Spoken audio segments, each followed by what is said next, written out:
اعوذ باللہ من الشیطان الرجیم بسم اللہ الرحمن الرحیم الحمد للہ رب العالمین والصلاة والسلام والتحیۃ والاکرام علی خیر الانام وعلی اہل بیتہ الطیبین الطاہرین المعصومین الذین اذھب اللہ عنہم الرجس وطہرہم تطہیرا.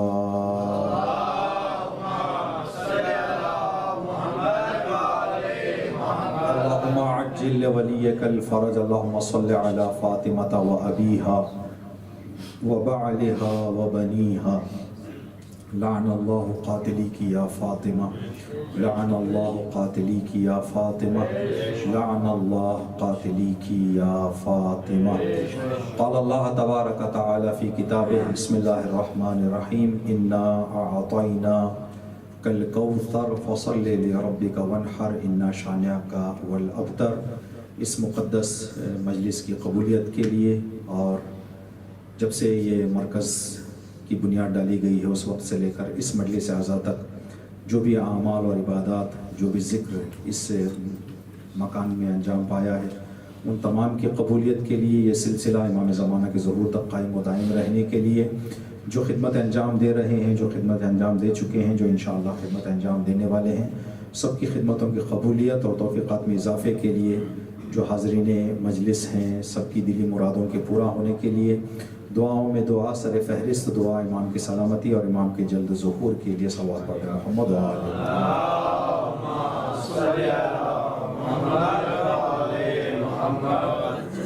ایام فاطمیہ قریب ہونے کو نظر میں رکھتے ہوئے ایک بحث آپ کے درمیان ذکر ہو رہی ہے وہ یہ کہ بی بی کی شہادت جو واقع ہوئی ہے اس کا پس منظر کیا تھا.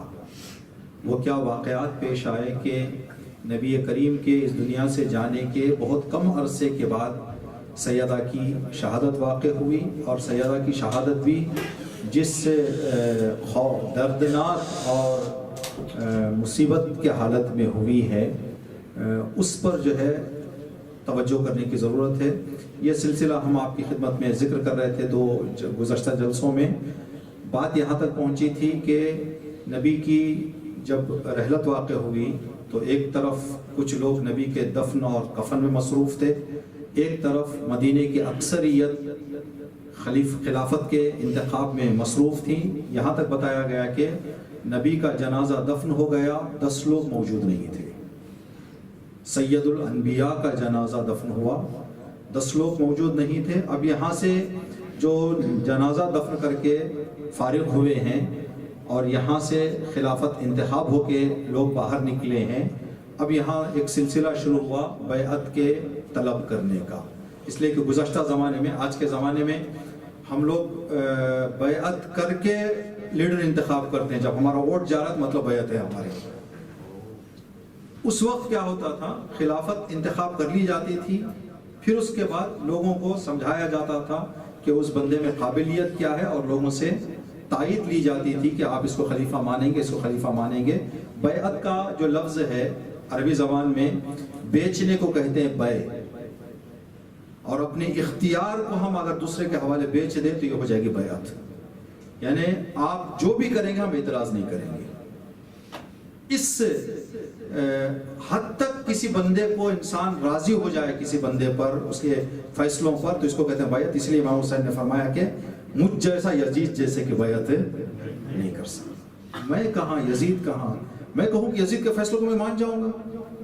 میں یزید کے بیعت اسی بیعت کے انکار میں امام نے شہادت قبول کر لی لیکن بیعت امام نے نہیں کی. لیکن بیعت کتنی بڑی چیز ہے جس کے انکار میں امام نے گھر تو لٹا دیا مدینہ چھوڑ دیا ہر مصیبت سہ لی امام نے لیکن بیعت نہیں کی. اسی بیعت کے انکار میں سیدہ نے وہ سارے ظلم دیکھے ہیں جو ہم سنتے ہیں. اسی بیعت کی امیر المومنین کے جو مصیبتیں امام نے اٹھائی ہیں اسی انکار بیعت کے وجہ سے. تو سلسلہ بیعتوں کا شروع ہوا.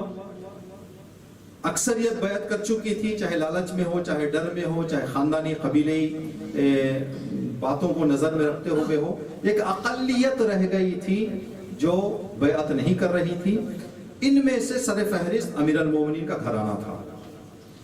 انہیں معلوم تھا کہ اگر ہم علی سے بیعت لے لیں گے تو علی کے نیچے کے جو لوگ ہیں، جو دوسرے لوگ ہمت کر رہے ہیں بیعت نہ کرنے کی، وہ خود بخود آ کر کیا کر لیں گے؟ بیعت کر لیں گے۔ تو اس بات کو ذہن میں رکھتے ہوئے انہوں نے 1 ربیع الاول جس دن نبی دفن ہوئے ہیں، اسی دن امیر المومنین کے گھر پہلی دھمکی پہنچی۔ دھمکی لے جانے والا بندہ تاریخ میں خلیفہ دوم کے 2 غلام ذکر ہوئے ہیں، ایک کا نام ہے مغیرہ، ایک کا نام ہے قنفس۔ ان دونوں ظالموں نے، غلاموں نے بڑا سیدہ پر کیا کیا ہے؟ ظلم کیا ہے۔ قنفس پیغام لے کے سیدہ کے گھر پہنچا۔ پیغام یہ تھا کہ آپ کو، سارے گھر والوں کو، مخصوصاً امیر المومنین کو بیعت کے لیے بلایا جا رہا ہے۔ خلیفہ دوم نے قنفس سے کہا، تفسیر عیاش اہل سنت کی تفسیر ہے، اسی میں یہ بات لکھی ہوئی ہے، جاؤ علی کو بیعت کے لیے بلا لاؤ۔ مولا امیر المومنین کا جواب جو قنفس کو امام نے دیا، کیا رسول اللہ نے مجھے اپنا جانشین نہیں بنایا؟ جب نبی نے مجھے جانشین بنا دیا ہے، خلیفہ بنا دیا ہے، خلافت کا اعلان نبی کر چکے ہیں، تو پھر یہ نئی خلافت، یہ نیا سلسلہ، یہ کیا ہے؟ کس چیز کی بیعت کے لیے مجھے بلایا جا رہا ہے؟ امیر المومنین کا یہ جواب تھا۔ تو قنفس یہ جواب لے کر پہنچا جہاں سے یہ بات آئی۔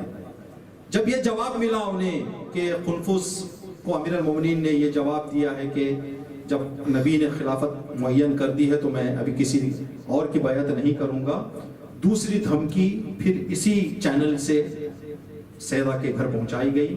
1 ربیع الاول کے دن کہا گیا کہ خلیفہ دوم کی طرف سے کہ تنہا آتے، جب قنفس کو تنہا آتے دیکھا خلیفہ دوم نے تو کہا کہ اب ایک فتنہ شروع ہو جائے گا بیعت نہیں کرنے کا، یہ فتنہ ختم ہوگا علی کے قتل سے۔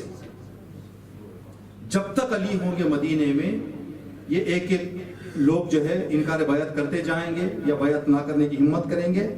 علی کو ہم راستے سے ہٹا دیں گے تو بیعت وغیرہ کا مسئلہ حل ہو جائے گا۔ اس نے خلیفہ دوم نے کھڑے ہو کر حکومت وقت سے، خلیفہ وقت سے کہا، اگر اجازت دیں تو میں جا کر علی کا سر لاؤں۔ سلیم ابن قیس ہلالی کتاب میں یہ بات لکھی ہوئی ہے۔ جب دیکھا خلیفہ اول نے کہ قنفس خالی آیا ہے تو جب کہا کہ جاؤ علی سے کہو کہ میں بلا رہا ہوں، نام لے کے بتاؤ کہ میں بلا رہا ہوں۔ امیر المومنین نے فرمایا رسول نے مجھے ذمہ داری دی ہے کہ اے علی جیسے ہی آپ مجھے دفن کر دیں قرآن پاک کو نظم دیں۔ نبی نے مجھے ایک ذمہ داری دی ہے، میں اس ذمہ داری میں مصروف ہوں، میں کہیں باہر آنے والا نہیں ہوں۔ وہ والی دھمکی میں کہا کہ جب نبی نے خلیفہ معین کر لیا ہے، جواب تو تکرار کرنا نہیں ہے، کہا کہ اب مجھے کچھ ذمہ داریاں دی گئی ہیں، وہ ذمہ داریاں میں انجام دے رہا ہوں، اب میں باہر نہیں آؤں گا جب تک کہ یہ ذمہ داری نبی نے جو مجھے سونپی ہے وہ میں پوری طرح سے مکمل نہ کروں۔ یہ 3 دھمکیاں گئیں امیر المومنین کے گھر، یہ 1 ربیع الاول کے دن۔ دیکھیں 28 کو نبی اس دنیا سے گئے ہیں، 29، 30، 1 ربیع الاول نبی دفن ہوئے ہیں، 1 ربیع الاول کو 2-3 دھمکیاں آ گئی۔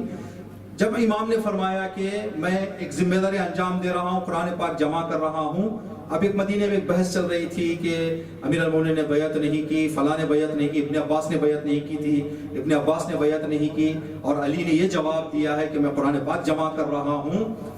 جمعرات کا دن تھا، 2 ربیع الاول کی تاریخ تھی، دوپہر کی نماز کے لیے مسلمان مسجد نبوی میں جمع تھے۔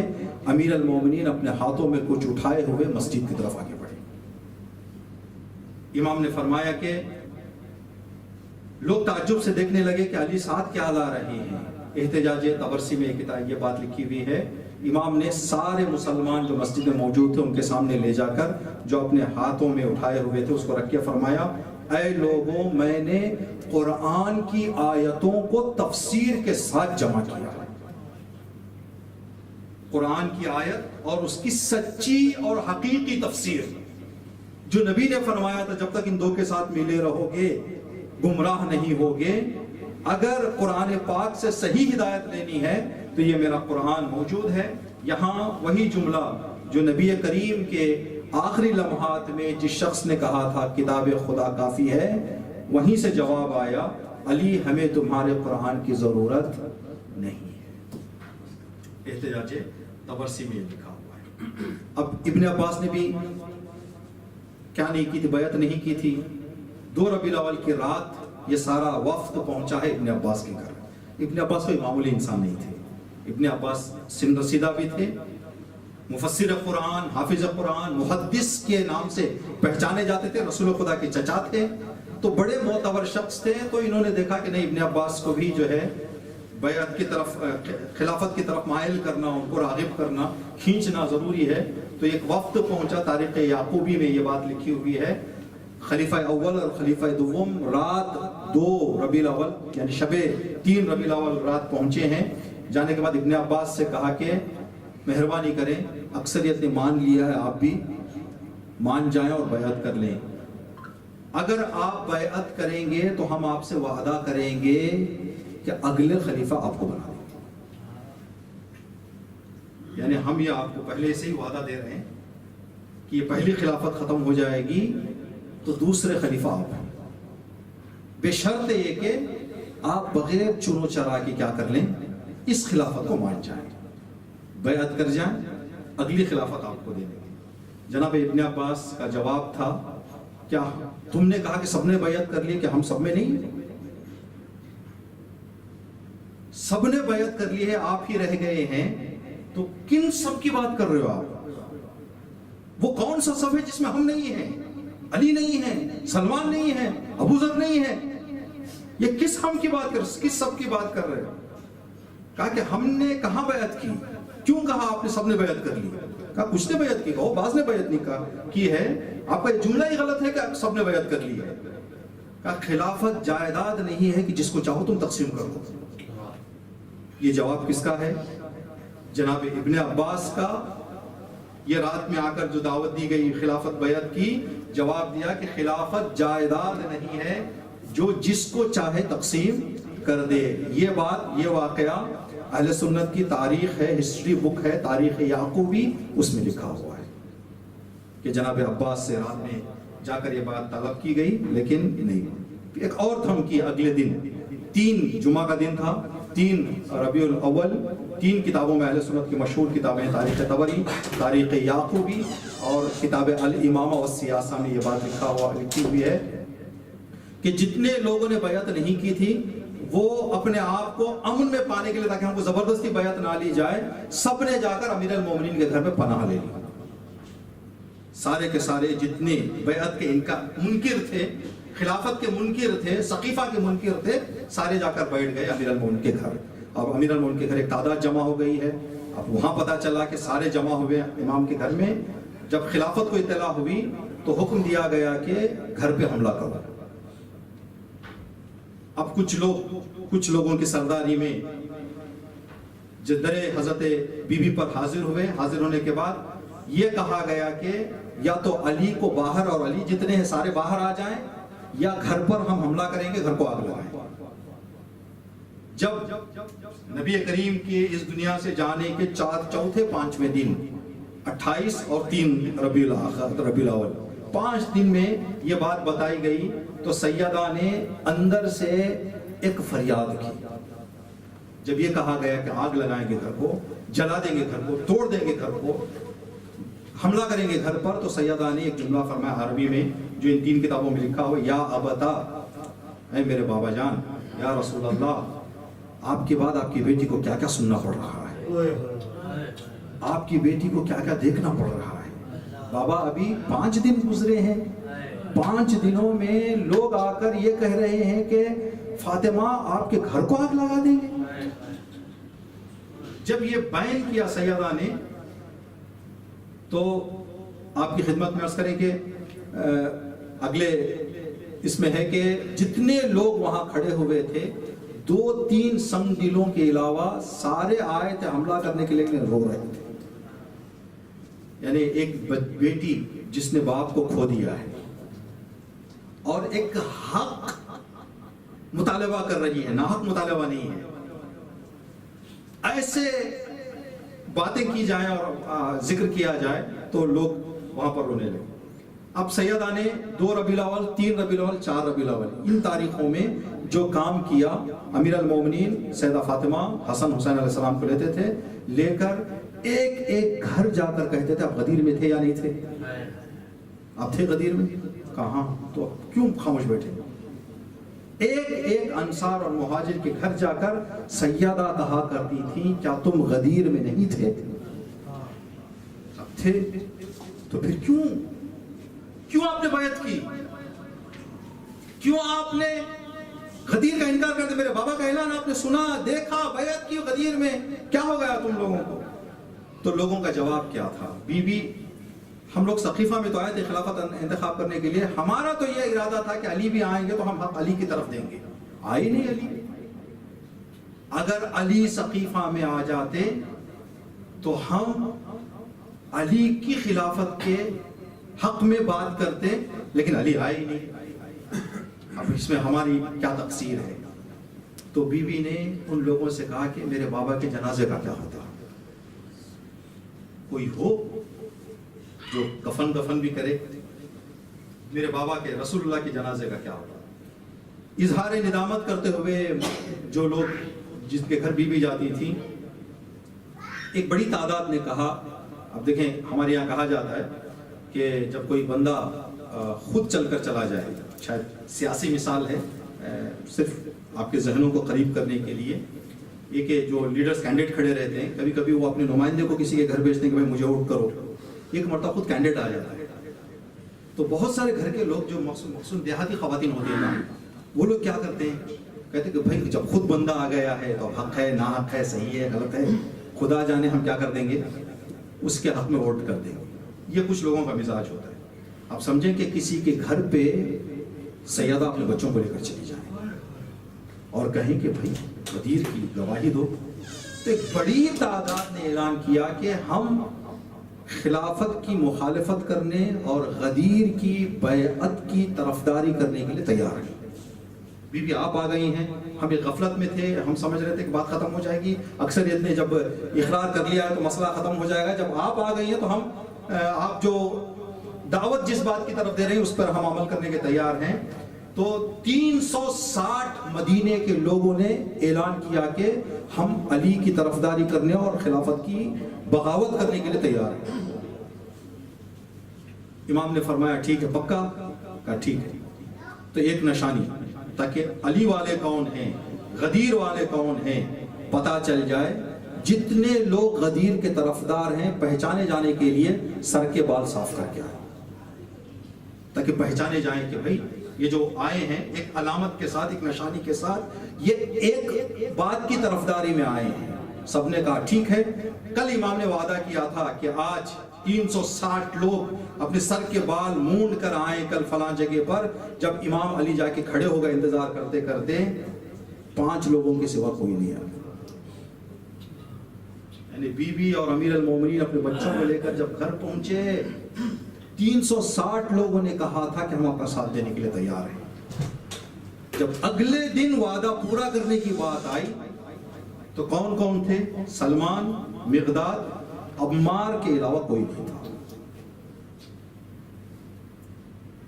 ہم آج اپنے آپ کو بڑا مولائی، بڑا چاہنے والا کہنا آسان ہے، جب سخت مرحلے آتے ہیں نا تو وہاں پر 360، ہم نے نام فاطمہ سنا ہے، ذات فاطمہ دیکھا نہیں ہے، ہم نے نام علی سنا ہے، ذات علی کو دیکھا نہیں ہے۔ جنہوں نے ذات علی اور ذات سیدہ کو دیکھا انہوں نے کہا ہم آئیں گے، نہیں گئے۔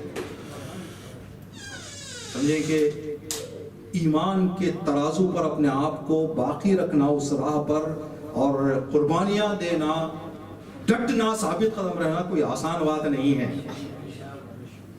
شرح نہج البلاغہ میں یہ بات لکھی ہوئی ہے کہ 360 لوگوں نے مدد کا اعلان کیا، لیکن 3-4 لوگوں کے علاوہ کوئی ساتھ دینے کے لیے نہیں آئے۔ اسی لیے آج کہا جاتا ہے کہ اللہ جل جو ہم آج کہہ رہے ہیں امام کے لیے، ہاں ضروری ہے کہ بندہ یہ نعرہ لگائے، لیکن اس کے ساتھ ساتھ ثابت قدم رہنے کے لیے بھی جو دعائے عہد پڑھی جاتی ہے، دعائے عہد میں کہتے ہیں کہ خدایا اگر امام کے آنے سے پہلے میں اس دنیا سے چلا جاؤں، اس لیے کہ میں مشتاق ہوں امام کا، میری قبر سے اٹھوں تو میرے ہاتھ میں تلوار ہو تاکہ امام کی لشکر میں شامل ہو جاؤں، اور میرا کفن میرا لباس ہو، شاہرن سیفی، کہ تو یہ چیز جو ہے بندے کو ثابت قدم رہنے کے لیے، ثابت قدم، تو ثابت قدم رہنے کے لیے بندے کو بہت ساری چیزوں کی قربانی دینی پڑتی ہے. یہ دیکھنا ہے کہ بھائی میں جن چیزوں کے لیے اپنے کچھ سہولتوں کو لے رہا ہوں ان کی قیمت کیا ہے، ان کی ویلیو کیا ہے، اور جس چیز میں چھوڑ رہا ہوں کیا چیز ہے جس کو میں ہاتھ سے گنوا رہا ہوں. یہ 4 ربیع الاول تک کے واقعات تھے.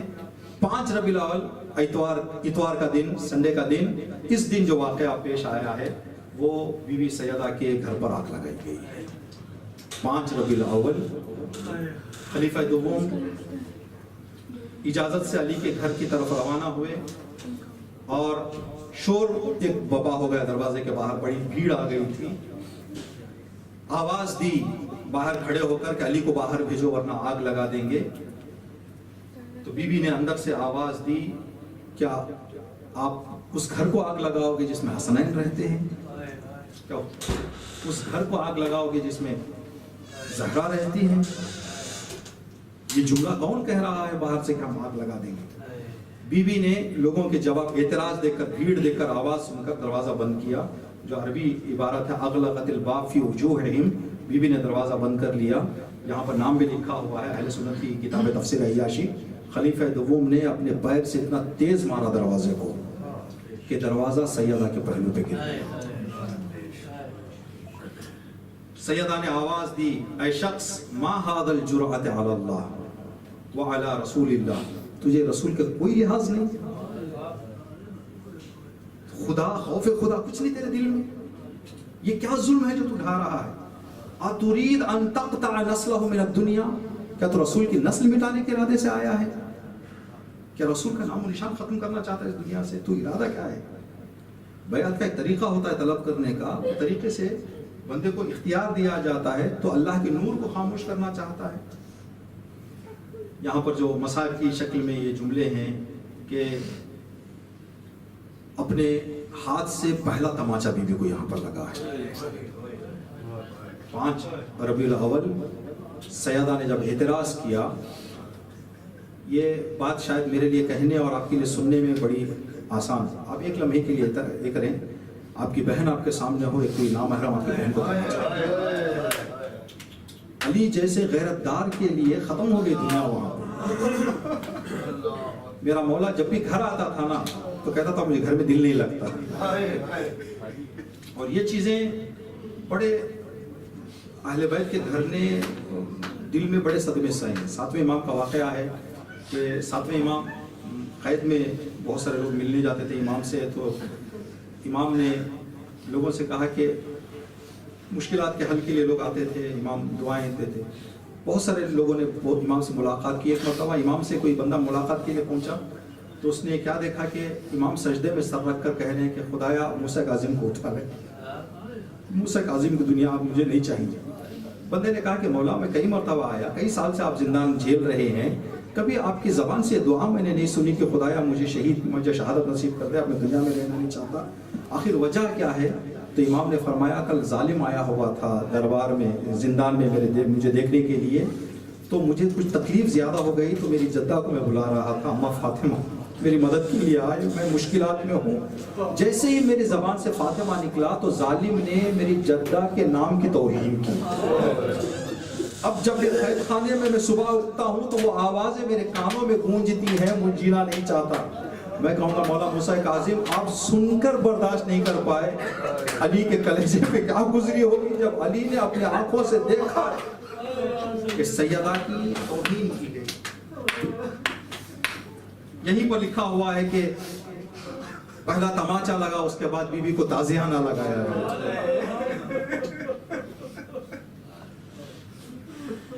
ایسا بی بی زمین پر گری، لوگوں نے کہا کہ فاطمہ پر کچھ رحم کر لے، فاطمہ پر رحم کر لے.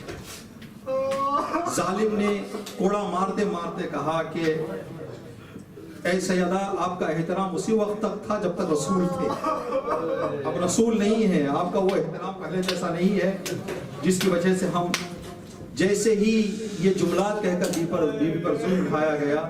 بحر الانوار میں علامہ مجلسی لکھتے ہیں فاطمہ زہرا کے آنکھوں سے آنسو جاری ہو گئے. دیکھیں دو چیزیں ہیں. ایک مرتبہ امام سجاد علیہ السلام سے جب سوال کیا جاتا تھا مولا ظلم تو کربلا میں زیادہ ہوا، آپ شام کو کیوں یاد کرتے ہیں؟ تو امام فرمایا کرتے تھے کربلا میں ہمارے جسموں کو مارا گیا، شام میں ہماری روحوں کو مارا.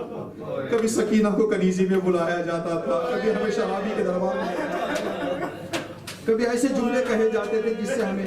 تو سیدہ نے روتے روتے اپنے بابا سے فرمایا اے میرے اللہ، فاطمہ رسول کی اکلوتی بیٹی غریب ہو گئی ہے، اے میرے اللہ میں تجھ سے مدد مانگتی ہوں.